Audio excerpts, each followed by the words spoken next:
Hello everyone, जय मसी कुजुसङ पोला।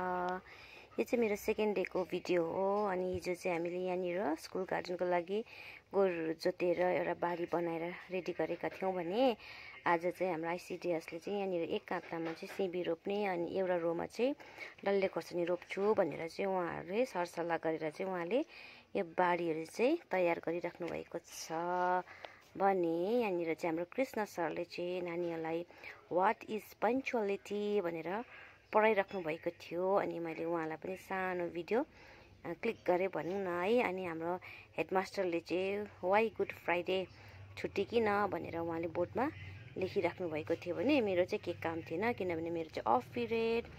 अनि म चाहिँ यता र उता घुम्दै भिडियो बनाउँदै समयलाई चाहिँ इन्जोय गरिरहेको थिएँ। के रोप्नु आँटेको अब? भिडियो चाहिँ थर्ड डेको हो। सिबी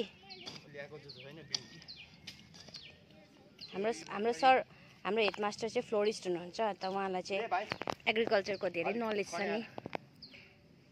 हुनु त हामी सबैजना हाम्रो जरा त अब खेती किसानबाटै हो नि, होइन सर? तर मलाई चाहिँ त्यति खेती किसान गर्नु चाहिँ अब त्यति नलेज छैन नि त।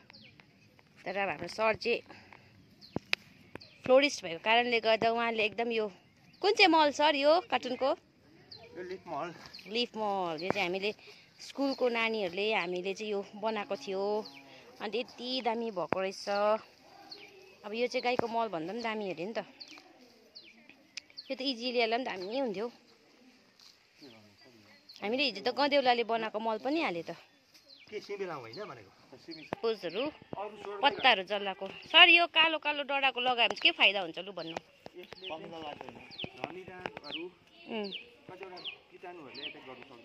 अल्बस र ईशानले पनि यहाँ हेरेर सिकिराख्ने यो।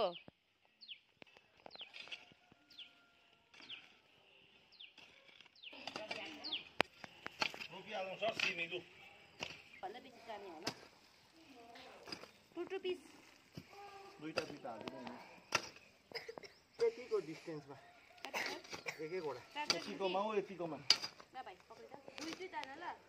अहिले भरे पुर्नु चाहिँ म पुर्छु। 4-4 इन्चीमा हाल्नु अरे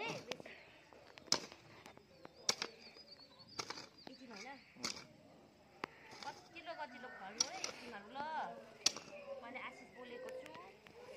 एउटा मुली चाहिँ कम्तीको पनि 1 केजी भएको चाहिँ फल्नु पर्यो, हैन सर? हो त। अन्त अब यत्रो दुःख गरेको नि मैले एउटै हालेँ जोक भन्दै।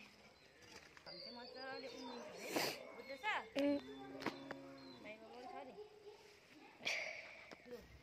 मुली रोपिसकेपछि चाहिँ फेरि मकै पनि छ, मकै पनि रोप्नुपर्छ भन्दा चाहिँ मैले पनि इच्छा गरेँ। अनि मैले पनि मकैहरू रोपेँ है। किनभने हामी चाहिँ सानैदेखि हस्टेलहरू बसेर पढ्यौँ। घर त बस्ती नै भए पनि कहिले पनि बारीको कामहरू चाहिँ गर्नु सिकेन पनि। तर अहिले अब स्कुल टाइममा एज अ टिचर आफूले यो कुराहरू गर्नु पाउँदा मजा पनि लाग्दो रहेछ, नानीहरूलाई पनि सिकाउँदै। अनि त्यो मुली छरेको ठाउँमा चाहिँ सरले भन्नुभयो कि त्यो माथिबाट चाहिँ एकदमै मिन प्रकारले एकदमै सफ्ट त्यो धुलो छर्नुपर्छ, डाक्लाहरूले टच गर्नु हुँदैन भन्दा चाहिँ मैले है डाक्लाहरूलाई खबरदार त्यहाँनिर कमिङ स्याप्लिङलाई चाहिँ तैँले डिस्टर्ब गर्नु पाउँदैन भन्दै मैले त्यहाँनिर चाहिँ माटो छरिरहेको थिएँ। अनि आजको यो final look. Thank you for watching.